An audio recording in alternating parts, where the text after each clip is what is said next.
What is aneurysm?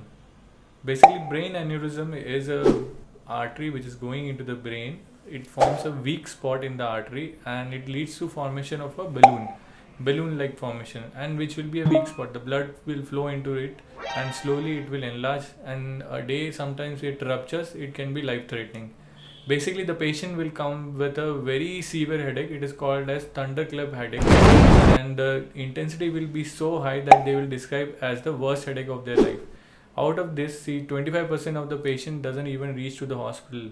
They will die mostly once the bleeding happens into the brain, and rest 25% which reaches to the hospital, they have a very high morbidity. They may not survive even the incidence of aneurysmal rupture.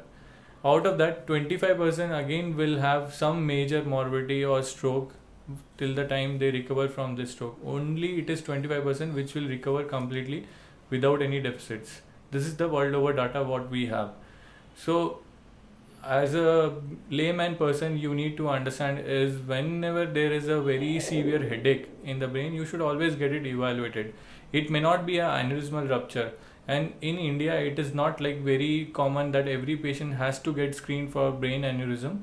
But once you find that there is an aneurysm, because many times it can be incidental also, like patients can present with drooping of eyelid, or they can present with recurrent headaches because of the size of the aneurysm, or they can present with a mass effect like weakness on one side of the body. Whenever those type of patients are there, or once you were diagnosed with an aneurysm, you need to get it treated as soon as possible. So there are two ways: either we can do a surgery, open the skull, reach there and put a clip on the aneurysm, or the other way, which is more common and becoming more common, which is latest and which is much more safer, is by doing an endovascular, which basically we puncture the artery at your groin area, where we'll puncture the femoral artery, go there and put a coil in the aneurysm. Basically, the purpose of clipping or coiling is we need to stop the blood flow into that abnormal balloon like formation in the artery.